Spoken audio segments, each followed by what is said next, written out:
So, Berto, there's a new Darth Vader in town, and his name is Kylo Ren. Oh, dude, don't say anything. I've only seen it once. Spoiler alert for this entire episode. We just saw Star Wars Episode 7 last night, you and I. That's right. And we thought we would do an episode on the psychology of Kylo Ren. Yeah. So there's going to be tons of spoilers, so do not listen to this if you haven't seen it. This is the Psychology in Seattle podcast. I'm your host, Dr. Kirk Honda. I am chair of the Couple and Family Therapy Program at Antioch University, Seattle, and I'm also a psychotherapist. My name is Humberto Castañeda. I repair lightsabers. So let's get into some of the non-psychology bits just to sort of introduce this episode. Kylo Ren is played by Adam Driver. Let's talk about him for a second. What do you know about Adam Driver? He was the guy in Grandma's Boy with the little... Oh, my... No, just kidding. Was that him? No, I don't think. But doesn't it look a little like him? No, that's not him, yeah. No, I know, but it looks a little... It's reminiscent. Kind of, yeah. That's why, for a little bit, it was actually kind of funny. I was like, uh-oh. He's like, how can he see me? Do you know anything about Adam Driver? I don't think so. Well, let me tell you. Yeah. He's 32, born in San Diego and raised in a small town in Indiana. After 9/11, he joined the Marines. He injured himself mountain biking before he could be deployed to Iraq, though. Whoa. So he never actually served. He was, honorably discharged, I think they say. After that, he went to Juilliard to study drama. He was studying drama before 9/11. And his breakout role was in, do you know what TV show? No. Girls. Oh. Have you ever seen that show? I've never seen that show. Oh, well, he's, I think, the main girl's boyfriend for a while. The main girl's guy? Yeah, and there's this funny scene that someone sent me a clip of him and her are in the shower, and he has sort of a shit-eating grin on his face. And what's the main girl in Girls, the writer? What's her name? Yeah, I don't know. Anyway, her. She's in the shower. And she got in trouble recently, or like there was a scandal recently because she wrote her book and she talked about some sexual experience when she was young. She was talking about how she made her younger sister do sexual acts. Oh, right. And people afterwards were saying, you sexually abused your younger sister. Right. And she became very defensive and said, like, it wasn't sexual abuse. What are you talking about? And it's like, right. Yeah, it is. Kind of was sexual abuse. I mean, it's within context. She was like 7 or something? Yeah, she's just a little bit older, but she should have, I think, had a more politically responsive... So her character is in the shower. Yeah, and Adam Driver is peeing on her leg. And she gets grossed out, and he just grins even bigger as she runs out of the shower. Oh, gross. Anyway, that's sort of his character. That's so gross. She ran out of the shower wet. I know. And he was also in the movie This Is Where I Leave You with Ben Stiller. I haven't seen that. Oh, it's pretty good. It's basically about an older couple with Ben Stiller and Naomi Watts. I heard it's good. And the younger couple is Adam Driver and I forget who the girl is, but so I should watch that. It's a pretty good movie. Yeah, it's interesting. And could you see the early signs in those movies? Oh, sorry. While We Were Young did I say This Is Where I Leave You? Yeah, This Is Where I Leave You. While We Were Young is the movie we're talking about. He was also in a movie, This Is Where I Leave You, which is about a family where the father dies. Yeah, that sounds a lot more familiar. Because when you said This Is Where I Leave You, I thought I knew what you were talking about, but then when you started describing it, I was like, oh. Right, and that movie has the guy from Arrested Development, Justin Bateman. Yeah. Is it Jason Bateman? Jason Bateman. Jason Bateman.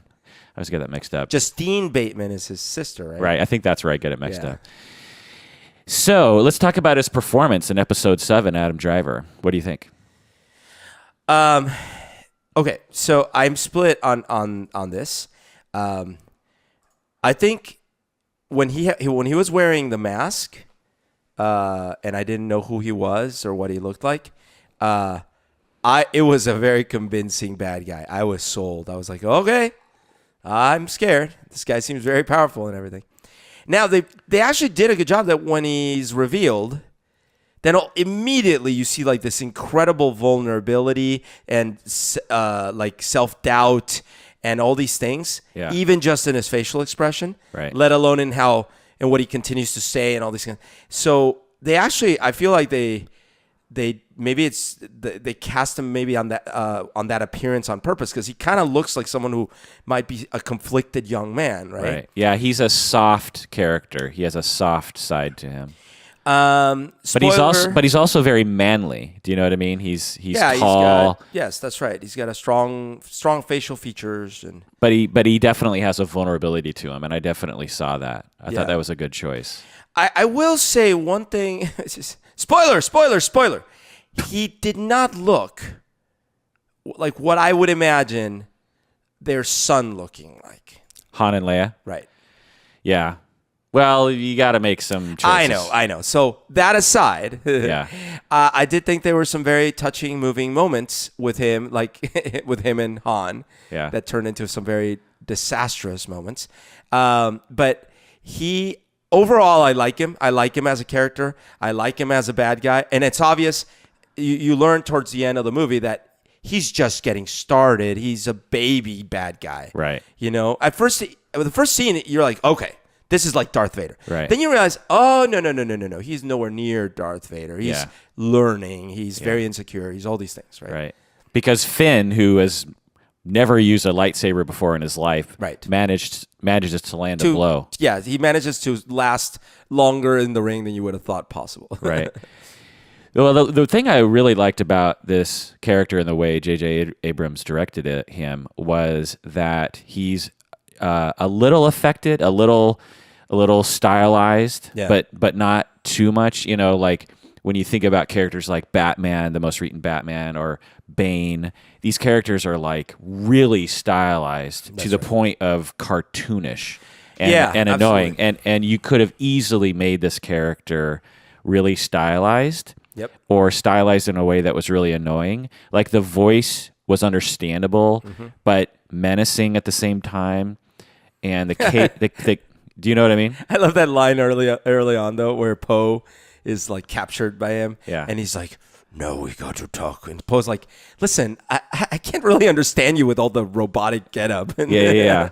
He's like, well, the first thing he says is, "So do you talk first, or do I talk first?" Yeah. So how do we do this? You talk first, because the whole mask thing is a little confusing to me. What do you think of his hair?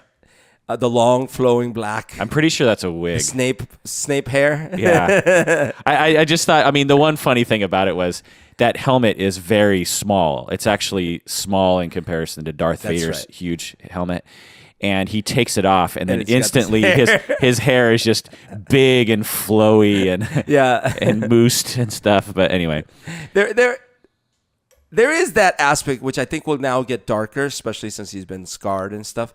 There is an aspect of him that is comical in a way, like it's hard to take him seriously without his helmet, which I think if they did it on purpose is fairly genius, right? Because with his helmet on, everyone's like, oh yes, Lord, whatever his name is, right? It's like, oh yes, Darth Raven or whatever. But with his helmet off, that's why he doesn't want to keep his helmet off very long, because it's like, dude, you're just a kid. Come on, relax, guy. I hadn't thought about that. Maybe that's one of the backstory motivations. Yeah, and then now he's going to be scarred and meaner, and he's crossed over the dark side. Yeah. Although when we see the flashback to the Knights of Ren, when Rey touches Luke's old lightsaber, you see a group of the Knights of Ren, a bunch of baddies, and they're all wearing helmets. And they're all wearing black helmets. I didn't remember that. Okay. So maybe it's like it's a part of the costume, like a uniform thing. Sorry, uniform. Yeah. Also, he's tall, which is good, I think, and he has a dark quality to him. He also has like a pale skin quality to him that is good for a Kylo Ren. He's lanky. Yep. The way I really like the way they designed his costume and how it accentuates his long, lanky youth. And I gotta say, the initial scene with him down in Jakku, like regulating, is badass. Yeah. You know, he's just like so powerful. It seems that's one aspect that I feel like there is obviously a great power to him. Yeah. Because he demonstrated some stuff as far as his control of the Force that we hadn't seen before from any of the characters. Right. Because you hadn't seen Darth Vader, for example, force extract thoughts from people's heads. Right. And you hadn't seen like someone stop a bolt in midair. Right. Darth was very good at deflecting, and Right. clearly no one was going to shoot at Darth Vader and harm him. That wasn't going to happen. And he was clearly way more in control of his emotions and everything. Right. But this kid clearly has a lot of raw power. Right. Yeah, I liked that. I liked how they added new dark force stuff, which is interesting. I love how I can call a 32-year-old a kid. Okay, so let's talk about the story just for a second. For those, again, this is spoiler alert, and presumably you've seen the movie. And if you're still listening and you haven't seen the movie, Please stop. Please stop listening and go watch the You've movie. already done a lot of harm to yourself. So, according to the internet, he is not only the child of Han and Leia, but he's the first, quote unquote, first child. So, maybe that's relating to the books or the comic books or something. But anyway, so there's an implication that there might be other children for Han and Leia, and they never talked about not having other children in the movie. You know, what I'm really hoping is that we don't find in the second movie in Episode 8. We meet Lando, and Lando's like, well, you know, my child was also stolen when I was a kid. Probably ended up as a stormtrooper. Yeah. You know, like, I don't want everyone to be everyone's child. Yeah, it's a little silly when that happens. Yeah. But I wouldn't put it past him. So we'll see. Yeah. Ben, he was born Ben Solo. Right, because you hear Han say, Ben! Yeah. And I just love that. Ben is because it's Obi-Wan. Right. And Ben is such a 32-year-old name these days. When I think of Bens, oh, interesting. I think of 30-something people. Interesting. Ben was taken by his uncle, Luke Skywalker, so Luke is his uncle, to become his Jedi apprentice in Luke's new Jedi Academy as a younger person. That's what we know. That's what we were told, although we don't know how long this lasted. And I am hoping it didn't last very long for the sake of understanding why he's not that developed, like why his lightsaber's not as well constructed, all these kind of things. Right. Luke is the last Jedi in the galaxy, and so he decides he's going to train others in his new Jedi Academy. He's drawn to the dark side, and perhaps Snoke is involved. The Emperor Snooki, isn't she in Snooki in New Jersey Shores? Yeah. Who, let's see, so Snoke made him master of the Knights of Ren, which we don't know much about. And so he changed his name to Kylo Ren because that's the Knights of Ren. I think they're doing Ren instead of Darth. You know how they would, like Darth Maul, Darth. So I think maybe like all the bad guys now will have the last name of Ren or something. I don't know. Yeah, seemed that way. Kylo then killed the rest of Luke's apprentices. Wait, where are you finding this out? This is on Wikipedia. Oh, don't read this stuff. I don't want to know. No, because these are spoilers for the next movie. The rest are fine. Luke disappeared, as we know. Kylo Ren then decided to hunt for Luke and wanted to kill him. Luke left a map in R2, and R2 went into quote-unquote power-saving mode. Hibernate. Yeah. Kylo became an ally of the First Order and trained under Snoke. And the movie takes place about 30 years after the Battle of Endor. Somehow Poe gets a part of the map of Luke. He's given it, that old guy, which we see in the beginning of the movie, gives Poe the other part of the map that But they didn't know that R2 had a part. Right. That was kind of miraculously revealed. Right. Poe gets captured by Kylo on Jakku, but gives the map to BB-8 before he gets captured. BB-8 is saved by Rey, who probably felt something in the Force and went to go save BB-8 from that other scavenger. Rey brings BB-8 to the Resistance.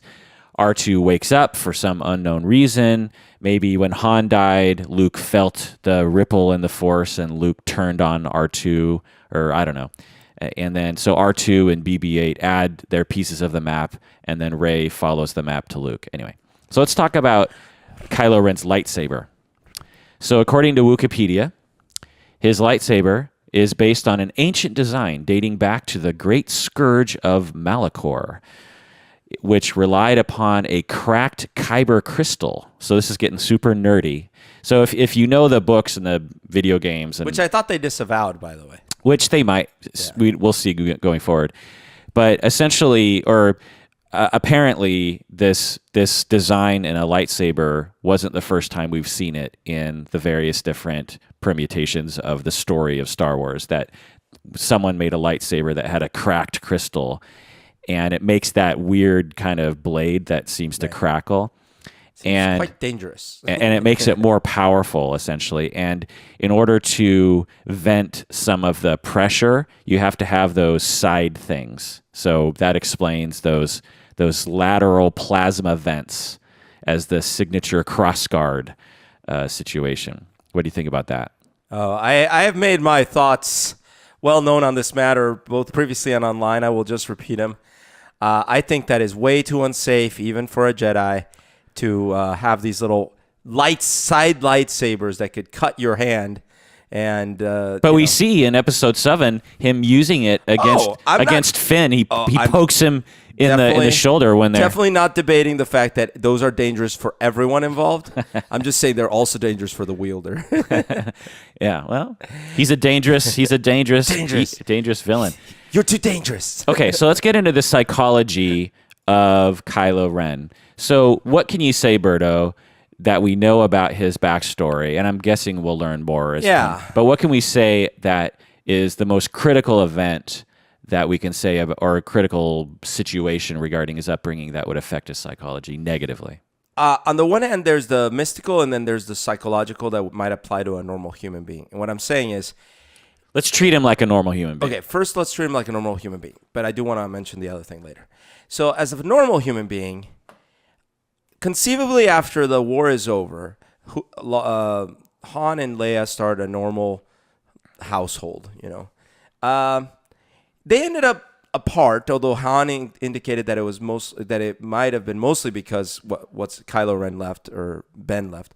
But they might have had struggles. So there's maybe that, right? Like Leia wanted to keep being in charge, and Han maybe was not happy being a home person. So there might have been a little bit of a home struggle. The other thing is, they probably didn't mention anything about Darth Vader or anything. Like, they kept a lot of his past probably hidden from him. And I could imagine him later as a teenager finding out things from this other dude, Snooky, and knowing, like, being like, you lied to me. You never told me how my true ancestry. Interesting. Stuff like that. And so I hadn't thought about that. And then he could rebel, and then Luke's like, no, you don't know the whole story. Ah! Oh, interesting. And then, but I still feel like there's probably more. By the way, something you said. First child. Yeah. What if he does have another brother or sister? I don't think it's what's her name, because Han would have probably recognized his own child with Rey. Yeah, but let's say it's another brother. Let's say, and it's a younger brother, and there could be just kind of a situation where they sent him away to the Jedi Academy, but the younger ones got to stay back, or there could be something even more dramatic there where he became like, fine, or Snoke could have like influence him, like, they don't love you like they love Johnny. Interesting. Another thing that I was wondering is, I get the sense that he knew Poe, like they might have known each other before. Poe certainly kind of talked about it, like. Oh, really? Yeah, like when Poe was talking to him, Poe did not seem intimidated. Right. And maybe that's just his style, but I also kind of got the sense like, well, do I talk for it? And when he said like, it's kind of hard to talk with the whole robot getup. Yeah. He knew who he was, apparently. Oh. And so did the old guy, right? Max von Sydow. Remember, is that the old guy in the very beginning? Yeah, he's like... Who is that guy? Well, I think he got left in charge, or I don't know. He obviously knows Han and Leia. Right. Because he's like, you know who you are. You know who, He must have been friends of their family or something. They haven't really made that explicit. Yeah. I also got the sense that if Luke did leave Rey, if that is like the relationship, or whoever left her, might have said, hey, Max von Sydow, keep an eye out on. Oh. But what I don't understand about that is like, why leave her as a slave? Maybe so they couldn't identify her, kind of thing. I don't know. Right. It's a little tricky, but yeah. Right. So good. I think you hit on the main points here. The things that I would highlight are they alluded to a lot of conflict between Han and Leia. Mm-hmm. So we're imagining a young Han and Leia raising a child, Ben, and they're fighting all the time. We can imagine Han is restless and doesn't like to be domesticated. I mean, can you imagine domesticated Han Solo? And really even domesticated Leia. Yeah, I mean, absolutely. she's used to, traveling the stars and being right. in charge of things. That's and, right. That must have been hard for any child. Right. And we're probably, actually, I hadn't thought about this. The whole First Order probably emerged a while ago, and the Resistance, and so Leia and Han, Leia probably had to get involved in that, and Han was probably like, "Not again! I'm just going to go back to smuggling. Screw it." And so Ben is wrapped up in all of this. Well, it's funny to think about that. These would be people with problems like everyone else, right? But Han clearly is not good with money. Yeah. Right? Because you would think. He's obviously a good smuggler. He's obviously a good, but somehow he's always broke or on the verge of owing everyone money. He's not good with money. He was probably not good with money domestically. Yeah. So it is very possible that there were always money arguments too. Yeah. Right. And I'm thinking in future movies, they're going to show some dark stuff between Han and Leia, because that's a major plot point that they have to. You mean like flashbacks? Yeah, or just even going back in time. And I'll get into that. Actually, we're going to do another episode in which we just review the movie, and I'll get into the future movies that are proposed. But essentially, what I'm saying is that they're going to potentially have to explain either through flashbacks or even by having prequels to 7, if that makes any sense. 6.5, episode 6.5. So one thing though is the Han, Leia. They also say, hey, not all of it was bad, right? And so they must have had a good time, a good period of time. Right. Well, they had to have that talk because Han was about to be killed in later, and so that was their final talk. Yeah. But this also, things must have been sufficiently bad, right, for them to. I mean, they fell in love. They were bonded. They had a child. For them to divorce or break up or whatever. Yeah, but the only thing is, Han does say, I mean, I left because I felt responsible for losing Ben. Right. So it could have. They might have been. It may not have to do with them being fighting and stuff. Might not, but we could assume there must have been some fighting. I mean, they would have stuck together if there is. You're absolutely right. There's something else that what I was saying about humans versus not humans. Leia did say there's too much of Vader in him. Yeah. And they said that about Luke back in the movies, right? It's well, there's too much of your father in you. Right. And I want to get into that too in a little bit around how often in families people, because Vader was dead when Ben was born, and somehow his presence was still known. And we don't have to use the Force or Force ghosts to really think about that. A lot of times grandchildren will be treated as if they are exact replicas of their grandparents or some other figure in the family, and sort of socialized to be like them in unconscious ways by a family. But I'll get into more of that later. So research shows that regarding abandonment, so they, Han and Leia abandoned their child. They gave him to Luke, and either out of exasperation in their family, or they just wanted him to be trained by Luke. Who knows? But at the very least, when you have a child, and this is something that a lot of people don't really recognize, particularly in the past, they would send kids away to boarding school and this sort of thing. This has a tremendously negative effect on children. And research shows that when you abandon children, and also when you have fighting maritally with your parents, that it leads to criminal behavior sometimes, increase in difficulties with emotional regulation. So we see criminal behavior in him, or what we would call criminal violence, shall we say, antisocial violence. He has definite problems with emotional regulation, right? I mean, he just goes to town on things. He breaks things when he's angry. Yeah, you never saw that with Darth Vader. Right. I mean, so the closest was he would kill all his second in command. Right. So that was an interesting difference in that Kylo Ren rarely. There was one scene where he chokes one of his underlings. I don't think he killed him even. Did but he? We don't know if he killed him. But when he got angry, he would destroy things, which I thought was a really great choice, because it made it feel, I don't know, just more childish or more real. Yeah, because with Vader, it was always like, dude, you're not going to get a rise out of me. But if you fail me, I'm just saying. Yeah. It's like a mobster. Right. He's using it to intimidate. Yeah. Whereas Kylo Ren is by himself destroying things, and those two stormtroopers and they turn around. So Kylo Ren doesn't even know anyone is noticing. He's literally losing his shit. That's you know what I mean? Not literally. That's a great scene, by the way, when the two stormtroopers are coming down the hallway. Yeah. They see all the sparks flying. They're like, there he goes again. Yeah. Turn the other way.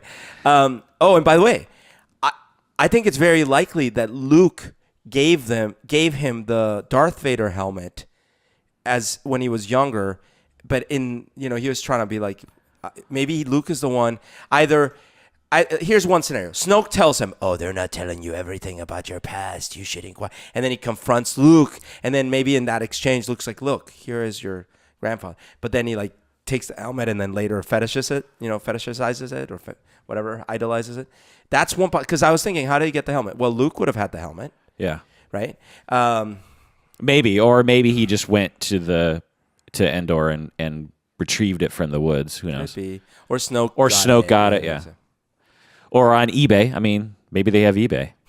Well, they must have had eBay for the lightsaber. Right. Luke's lightsaber. So other things that are associated with abandonment and parental conflict are externalizing in children, what they call externalizing. When you're upset, you externalize your anger. You make your anger known to people. Relationship problems exist often among children of situations like this, and he definitely had relationship problems. Self-destructive behavior. He seemed self-destructive in some ways. Drug abuse, which doesn't really exist in the Star Wars universe or in the movies anyway.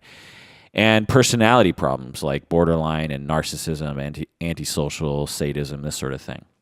All right, so let's get into the personality problems. So first off, I've talked a lot about borderline before, and I won't go into the details, but he doesn't really exhibit borderline personality. There's some elements like he suddenly turns, he suddenly really wants Han as his father and is seemingly very soft with him, and then suddenly turns on him. That's sort of a borderline trait, and he's also targeting. He presumably really loved his master Luke at one point, and then suddenly turned on him.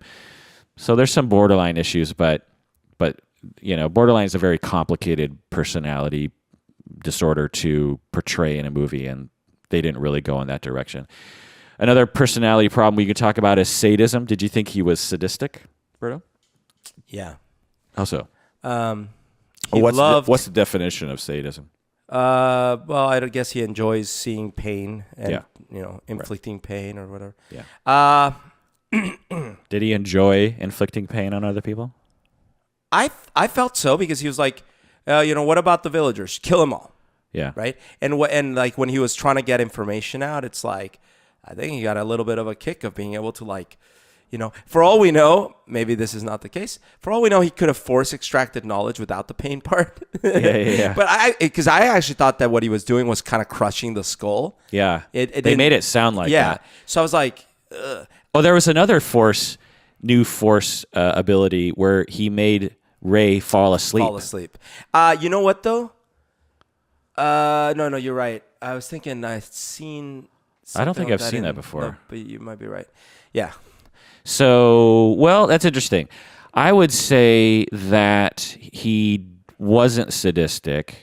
I mean, there's certainly evidence, as you're pointing out, but I think you could say all of the violence that he perpetrated was instrumental, they say. That's in that fair. it all had a purpose. He wouldn't, for instance, when he was angry, he could have easily been like, okay, I'm going to kill a bunch of stormtroopers, for fun. 10 storm. Yeah, but he didn't do that, Or, with the villagers, there's a reason why he killed all those people. It's because of intimidation. Jabba is sadistic.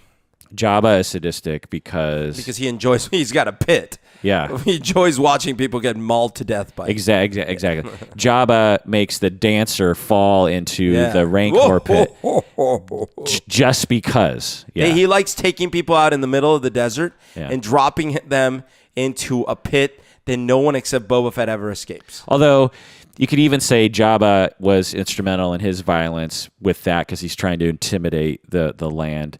I guess. And also even with the dancer, laughs a lot. I just saw episode 4 through 6 in the theater just before 7, and I thought I saw the dancer kind of pulling because he had a chain and he was like pulling her close to him, and his tongue comes out and she kind of resists a little bit, and I think he's like, oh, if you're going to resist me, I'm going to throw you into the rancor pit. So anyway, sadism is. But remember, they have a thing where he moves forward and so you can look down into the pit. Yeah. So does Kylo Ren take pleasure? I would say they didn't really portray that. That's fair. That's he wasn't like, ha ha ha, I killed them all. It's more based on other things that I'll get into. Yeah. Psychopathy or psychopath or antisocial. Did he exhibit psychopathy at all, do you think? And what's the main characteristic of psychopathy? Yeah, I don't think he did. Well, because he did have plenty of emotions and many different, even almost empathetic moments. Right. So the main characteristic that I would say that differentiates psychopathy and antisocial with other personality disorders is a lack of empathy, a lack of a conscience, if you will. And did he exhibit that he had a conscience or that he had empathy for other human beings or other beings? Yeah, I didn't see that. Like, to me, like the Emperor and probably this other Snooki guy. Yeah. Those, definitely the Emperor was like, I don't care about anything or anyone. Right, exactly. And I am a sadistic. Yeah. Well, the Emperor was sadistic. Well, it's hard to know because, again, every move he did was for his power's sake. But when did we see Kylo Ren having empathy? Were there moments that he had empathy? I'm just saying, like, he didn't immediately kill the guy who came and said, I failed. He first destroyed his console. He only force choked him and probably didn't kill him when he mentioned something about a girl. Yeah. And then he didn't kill the pilot. He could have killed the pilot after he got the information. Right. He didn't kill what's her name? Oh, I guess he was trying to get the So you're out. going for the absence of psychopathy, but what about the presence of empathy? Were there any moments where we see actual empathy? Well, I did think there was a real moment of self-doubt with Han. Mm-hmm. I don't know if that's exactly empathy, but there was a moment of self-doubt there. Yeah, well, explain that a little bit, because self-doubt isn't lack of psychopathy, but the reason for the self-doubt could be because the self-doubt wasn't, should I waste my lightsaber? No, it was like, because in fact, a psychopath might actually be like, I don't know if I want to use a bullet right now, but it's like no regard for. Whereas he was more like, this is my crossing over moment, but it could also be my crossing over moment. Yeah, and so. Right. So because he felt for his father. Right. So the implication in that scene where they're on the catwalk is catwalk? Yeah, I guess. I just think of Right Said on the Fred. Catwalk. Yeah. Too sexy for my lightsaber. And Kylo Ren is there's an implication that he is connecting with his father in that moment. His father is coming to him and saying, Ben, you don't have to do this. I see good in you. And Kylo Ren is like, there's an implication that Kylo Ren really, really feels it in that moment and isn't pretending. And when he hands over his lightsaber to Han in that first little bit, he actually is handing over his lightsaber. He's feeling empathy for his father. He's feeling empathy for the people that he could save if he crosses over and this sort of thing. That it's kind of a stretch because we don't really know what's going on behind the scenes, but the overall presentation of Kylo Ren's character is one of someone who is unsure of himself. He seems to want to connect to other people. He seems to be struggling. And psychopathy doesn't seem to be the theme of his personality.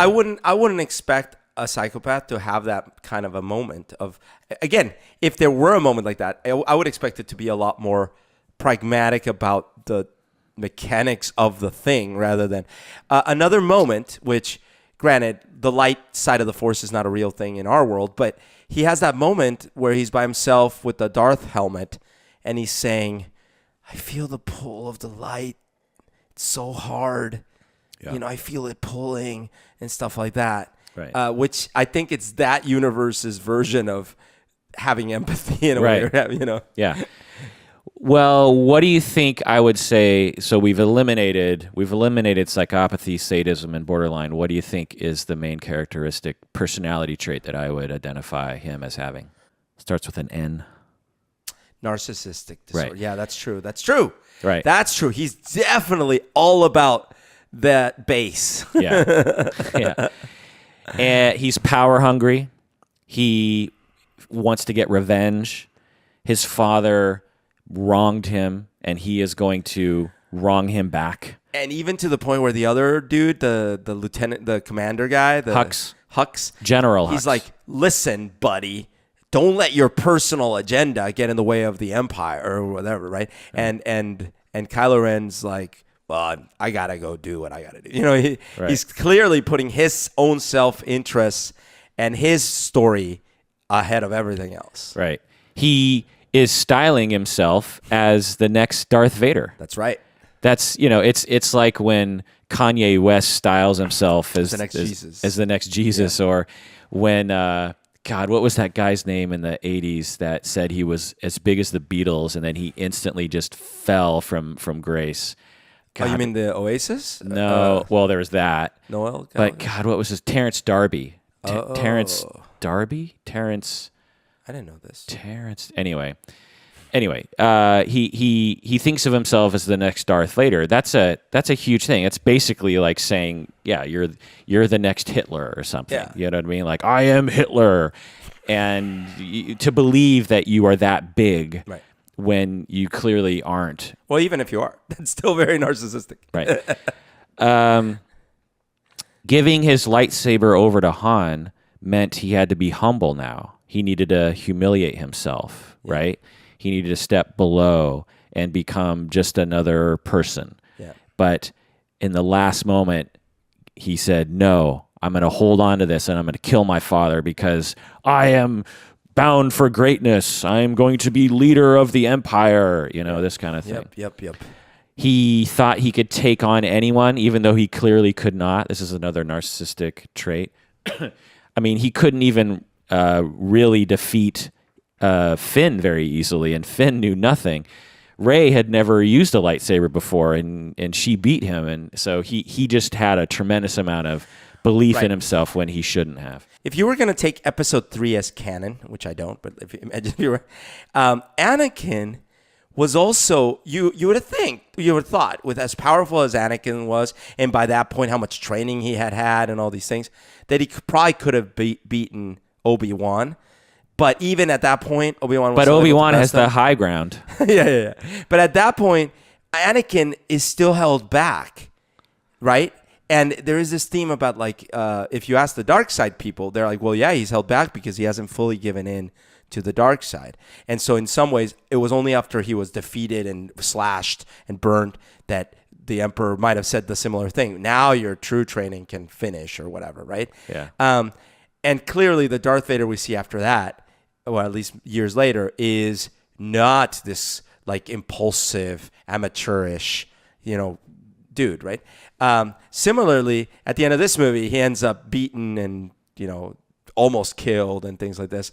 And the dude Snoke says now his true training or the last part of his training can begin. Right. And so I think that that there is a transition where Anakin was narcissistic. Yeah.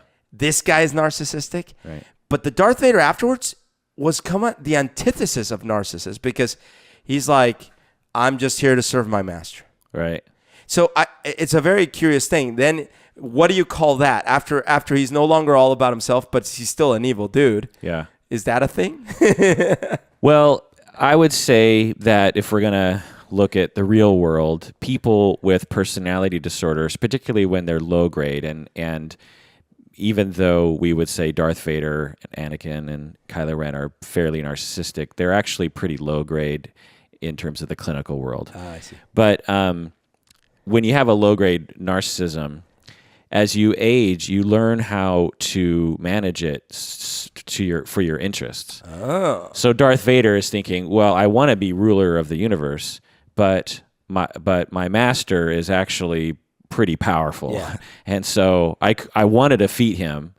And actually, we could say that when Luke gives him a chance to defeat him, that was his final act of narcissism. Was because in that one moment he became ruler of the galaxy. Second, yeah. Anyway, so let's get into the psychodynamics of Kylo Ren. When we talk about psychodynamic theory, one of the key tenets is the idea of psychodynamics, or the dynamics within your psyche. And one of the things that happens that we talk about a lot is inner pain or inner conflict. And clearly, he suffers from an inner conflict, right, between light and dark. And also, we can say that in terms of psychodynamic language, there was a conflict between the superego and the id, which is a very commonly known concept within psychoanalysis. And who do you think in his life represented his superego, and who do you think in his life represented his id? Oh, that's a good question.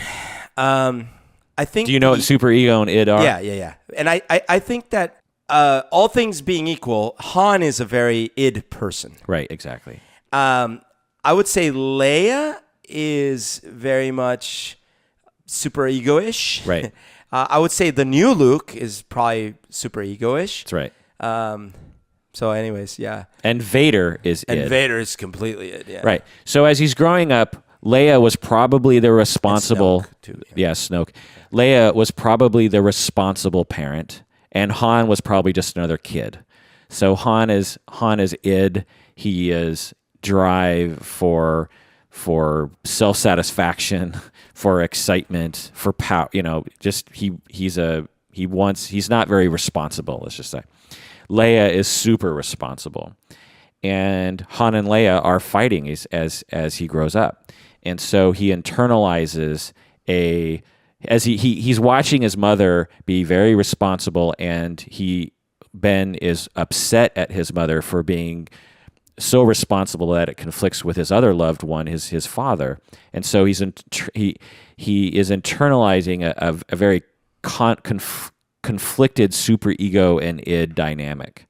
So we want children to develop in a way that they internalize a very healthy id manifestation and a healthy superego manifestation.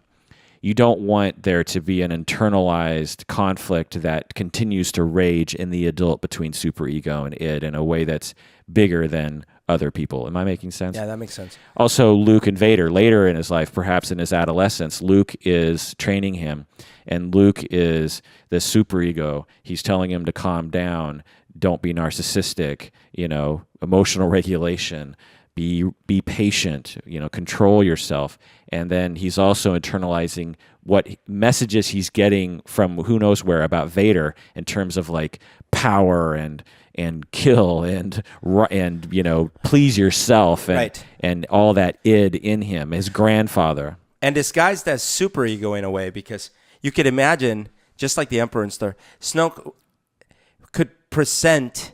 He's clearly a very manipulative, very clever, right? So he could present information to the boy or the teenager in a way that sounds like it makes sense. Yeah, sounds super ego-ish, but in the end, it's completely driven by an id. And you see that actually.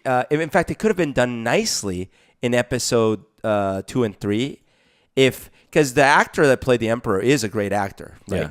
And so you see him. That's how he talks, right? He doesn't come outright and say, the evil side is so fun. You should definitely be evil. No, he's like, well, I've heard that, sometimes I've heard this and that. And, right. And it sounds kind of like, oh, I'm just getting this wisdom from this older man. Right. And what it does is when you have an internal conflict with your id superego, if there is an excuse to let your ego become unleashed, or let your id become unleashed, then your personality, your ego will figure out a way, if there's an inner conflict, to let that happen. Right. So if there's a justification, it's a defense mechanism to justify a drive that is not pro-social, something that society is saying, don't do that. But if you have a defense mechanism that will trick you into saying, well, it's justified because of blank, right? It's justified for me to kill Mace Windu because I'm just trying to save my wife. Yeah. So there's justifications. But in reality, Anakin just wanted power. He wasn't really trying to save his wife. He wanted power over life itself. Yeah. And he wanted to be the badass guy in the universe deep down. So we can say that he had a drive for narcissistic satisfaction, as all children do. All children want to be satisfied narcissistically. All children want to, for a time, be the center of the universe. They want to be special. They want to be the most loved, most awesome. You'll see little kids and they'll be running in a race and they'll be like, I'm super fast, and they're last. You know what I mean? Or they're really not very fast, but they want to believe that. And as parents, we want to let them believe that for themselves. And I think that for Kylo Ren growing up, for whatever reason, perhaps because of conflicts going on, he was never given that. And so he has this unmet narcissism and therefore needs to manifest that as an adult. And I got this sense because Leia said, I saw too much of Vader in him. That's why I sent him to Luke. Remember that?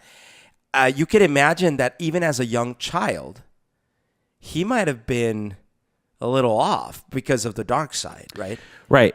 Well, so there's that. That's the mystical side. But if we're just going on the human side, maybe whenever Ben acted out in a normal way, the way all children do, Leia just labeled it as Vader. Well, that's why I'm bringing it up, because this happens in the real world all the time. Right. Like you were saying, we had to send him to a reformatory. We had to put him up for adoption. We had to, because he was going to be just like uncle or grandfather. Yeah, and so that's the worry. And I see that a lot as a family therapist. Parents will bring in their 7-year-olds into therapy, and they've already written the future for this child. They say, he's going to be a drug addict, he's going to be blank, he's going to be blank. And I'm looking at it, I'm thinking, there's no way to know that. And plus, the things you're looking at are pretty benign. Oh, that's interesting, because you could have even imagined that along the early years, it's like, oh, don't be like your grandpa. Right. Don't be, stuff like that. The other and just to put a fine point on that, when you do that to children, they tend to get two messages. There's something wrong with them, which hurts them. Yes. And they also get a message that they are like their grandfather. And you're basically programming that child to become the thing you don't want them to become. Right. And then you could also imagine this. He goes off and is with Luke for a while, right? But Luke to him is, let's think about what Luke is to him. Luke is an uncle. Yeah. And uncles are important, right? Right. But the grandpa that he might now start learning about, he then might be told or get the sense that Luke killed, even though it's not exactly right? Right. But imagine Snoke's like, who do you think killed your grandfather? Luke. Yeah. Your I didn't uncle, think about that. Right? Think about how conflicted Ben would be. It's like, oh, I had a grandfather. I love my grandfather. Wait, my uncle killed my grandfather? Right. Like, that's interesting. Yeah. Because the story he probably heard growing up was, your grandfather, he saved the empire in the end or he saved the republic in the end because he took care of a very bad man. Yeah. Blah, blah, blah. He could have heard this story growing up. Yeah. And then later it's like, that's not the story at all. Right. And there's often conflict between master and Padawan, right? And as those conflicts come up, Ben might have been like, well, how dare you say that? You killed my grandfather. And that's not true. Yeah. Okay. Another thing, we talk about defense mechanisms in psychodynamic theory, and I won't go into the specifics here, but essentially when you're having difficulty and you're witnessing your parents fighting and you're being abandoned and your father's acting like an irresponsible smuggler, a nerf herder, if you will, and what you do is you try to cope psychodynamically.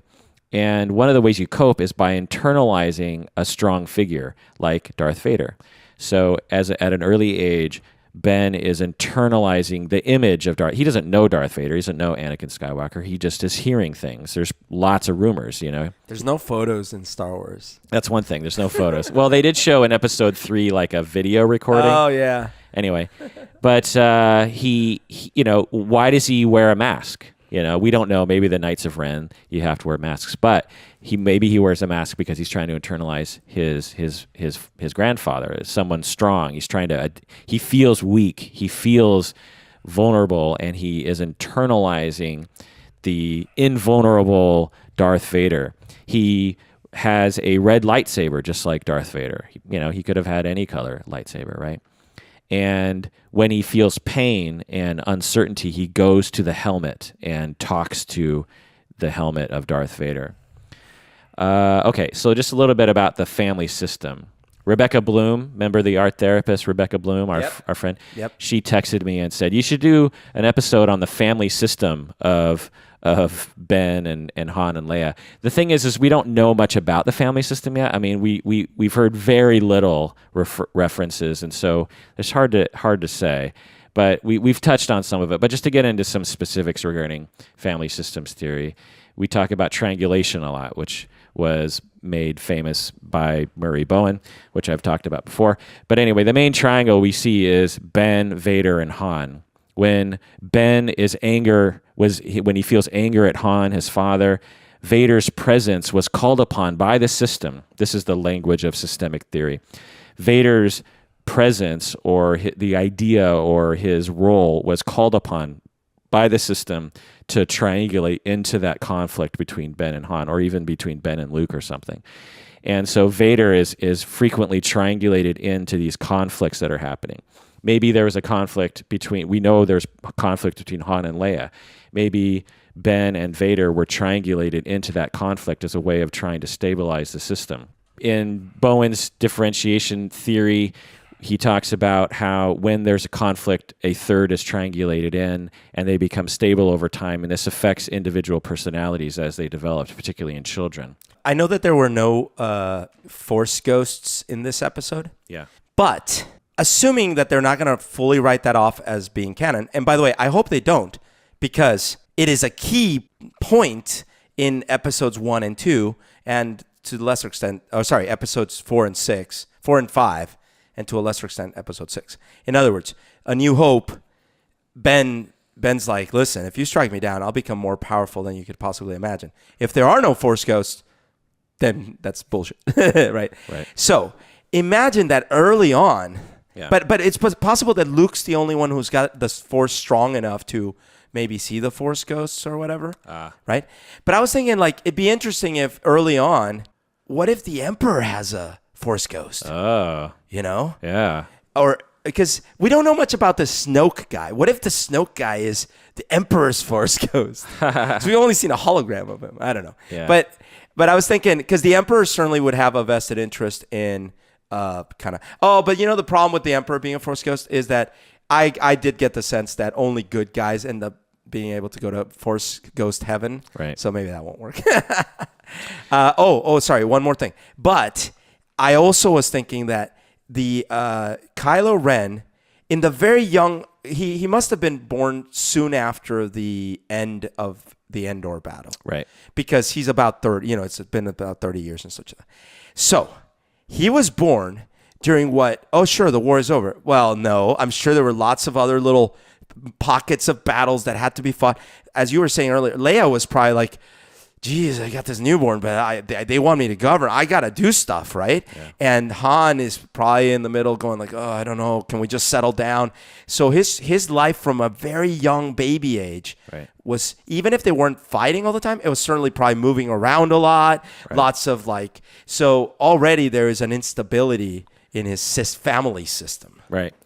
More research, just to close this, is that when you have what they call destructive conflict in the research literature, destructive conflict with the parents, for the children, it leads to hostility, according to research.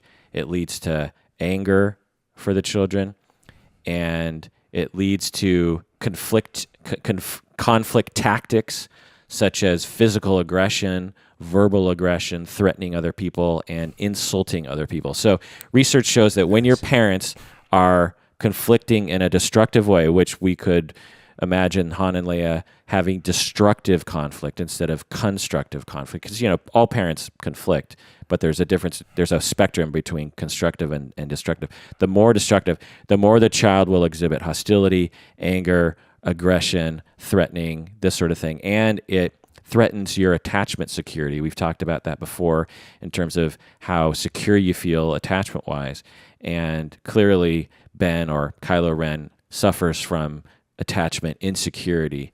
He is pushing people away. He's pulling people close. That's just the Force power. Yeah. And so that's what that research says. All right, what's the final word on the psychology of Kylo Ren? Well, actually, now that you've laid down some of this research and we've talked about it, I get the following picture. Young boy, or, baby is born into a difficult family situation already, that even though the two love each other, the surrounding circumstances make it chaotic. And they're somewhat incompatible as a couple. And then soon after, I'm betting as a very young child, this boy starts probably showing Force signs. Yeah. And starts showing like dark side behaviors. And then it gets all worse because they're like, oh, because he probably starts exhibiting this because of the family problems. And they're like, oh, he's exhibiting this. Let's send him away to Luke. Now, maybe there's a little period of quiet, but then Snoke gets involved and then triggers all the worst of his baggage. And then all hell breaks loose. So yeah. I do think that if he had been born into a stable family, he probably would have been a Jedi Knight. Yeah. Yeah, I would say what I would emphasize in terms of what you're saying is, he has a difficult childhood, which leads to personality problems and immaturity and lack of emotional regulation and attachment insecurity and impulses for aggression and narcissism. And this leads him to the dark side. So that's the final word on the psychology of Kylo Ren. Thanks for joining us out there. Please take care of yourself because you deserve it.